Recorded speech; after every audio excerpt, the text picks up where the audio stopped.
Com a palavra aqui o nosso representante do Nordeste, nosso prezado governador Flávio Dino. Senhor presidente, saudar Vossa Excelência, assim como as autoridades federais, nossos colegas governadores. Vou dividir minha breve intervenção em 3 partes. A primeira diz respeito à emergência. Na emergência, informo a Vossa Excelência que nós iniciamos as ações conjuntas entre os bombeiros e o Exército já na sexta-feira. Tivemos uma série de reuniões, instalamos uma sala de situação 24 horas em parceria com o 24º Batalhão de Infantaria da Selva. Hoje, nós temos feito ações de capacitação dos bombeiros junto ao contingente do Exército desde o sábado. Eu tenho acompanhado isso pessoalmente. E hoje já houve sobrevoo sobre áreas de maior preocupação, envolvendo o comando do 24º BIS com a Polícia Militar e o Corpo de Bombeiros. Também noticio a Vossa Excelência, assim como o eminente ministro Ricardo Salles, todos os colegas do governo federal, que ontem eu editei um decreto sobre a proibição de uso de fogo nesse período mais crítico, consolidando a legislação ambiental existente. É claro que o Código Florestal já prevê os limites pelos quais isso se torna possível. Nós criamos, ministro Ricardo, uma regra geral.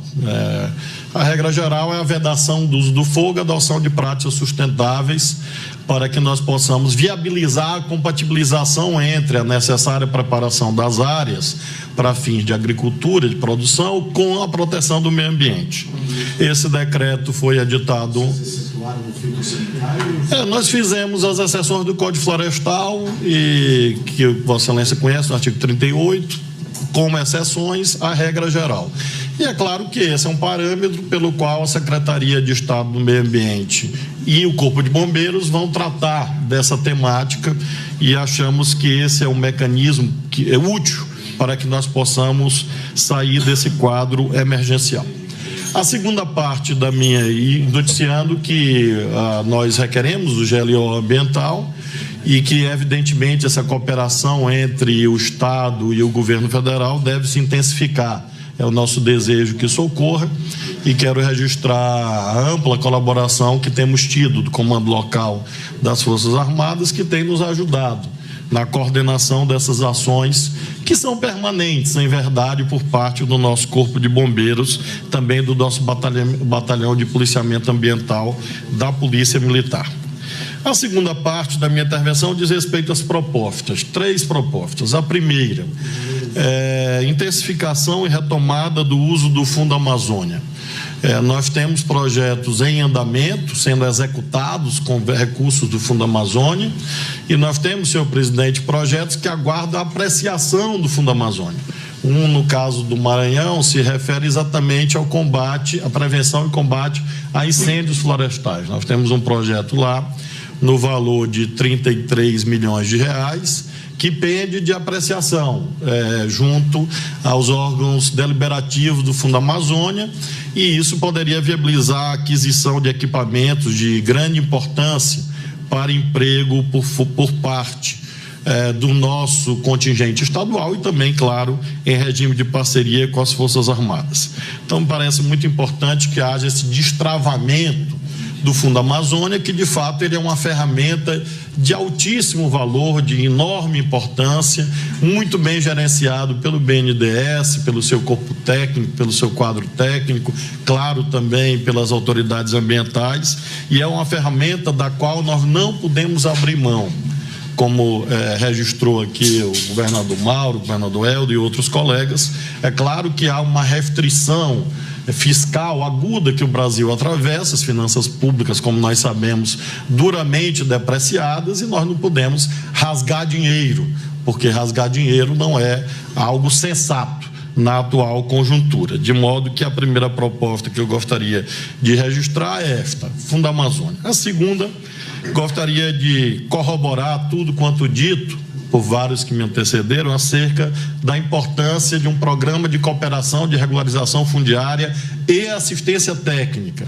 O governador Helder acaba de demonstrar detalhadamente como é possível, mediante ações normativas e, sobretudo, administrativas, garantir o bom uso do solo na Amazônia, sem que haja nenhum tipo de discurso de terrorismo antiambiental, que de fato não é sequer necessário e pode ser nocivo, inclusive, ao povo brasileiro, aos interesses do Brasil. Então, a segunda proposta vai nessa direção, de que, mediante a ação do Ministério da Agricultura, haja uma concertação, uma articulação de ações do INCRA com os institutos de terras estaduais para ampliação da regularização fundiária, também retomada dos programas de assistência técnica, que são fundamentais para que nossos produtores, sobretudo os pequenos produtores, possam ter acesso à tecnologia, à mecanização e, com isso, se livrar da quase condenação, às vezes, do uso do fogo como instrumento de preparo da terra para fins de agricultura. E a terceira proposta diz respeito à priorização do uso sustentável da Amazônia. Nesse caso, não precisamos sequer de qualquer alteração legislativa. Todos os instrumentos legais já estão aprovados em governos anteriores, legislaturas anteriores, notadamente o Código Florestal, mas não só. Desde a Lei 6938 de 1981 até o Código Florestal, nós temos um acervo legislativo admirado no mundo inteiro como uma referência de qualidade na legislação ambiental. De modo que a terceira proposta diz respeito ao uso sustentável da Amazônia. Que nós utilizemos todos esses instrumentos já constantes da legislação para viabilizar o uso econômico inteligente da Amazônia, coisa que é amplamente possível, como todos nós sabemos. E, finalmente, a terceira parte da minha exposição diz respeito ao nível estratégico. Nós não precisamos rasgar a Constituição. A Constituição Federal tem enorme qualidade, enormes virtudes. E ela é um texto ponderado, um texto equilibrado, como devem ser as ações em um país complexo quanto o Brasil. No caso da temática ambiental, nós temos o artigo 225 da Constituição Federal, que fixa as balizas pelos quais os governos todos, os cidadãos, as empresas devem agir. Por exemplo, lá está definido no artigo 225 que a Amazônia é um patrimônio nacional. Portanto, é descabido qualquer debate acerca da soberania nacional, porque ela é um imperativo constitucional, indeclinável para todos nós que aqui estamos. Então, nós precisamos, claro, proteger tal soberania nacional e, para tanto, devemos exercê-la. A soberania nacional não se afirma retoricamente, ela se afirma mediante o cumprimento de deveres. A soberania nacional não é uma fraseologia, não é um slogan, é uma obrigação que nós temos que cumprir para, nesse sentido, assegurar a autoridade daquilo que a Constituição Federal manda a nós todos. E essa mesma Constituição fixa quais são as balizas pelos quais nós devemos, sim, agir de modo consorciado, de modo cooperado. Não podemos, não é que não devamos, é que não podemos repelir ações cooperadas. Claro que, preservado o valor da soberania nacional, o diálogo com outros países é imprescindível, por várias e óbvias razões. A primeira delas, outros países fronteiriços têm a Amazônia também. A segunda obviedade: se o Brasil se isola no cenário internacional, ele se expõe a sanções comerciais gravíssimas contra os nossos produtores. Então, defender o Brasil, defender a soberania, defender a economia, exige o diálogo com outros países, para que com isso nós possamos proteger os interesses da nossa população, da nossa sociedade, proteger os nossos empregos. Então, no nível estratégico, me parece que soberania nacional é fundamental, cumprir os nossos deveres constitucionais é essencial.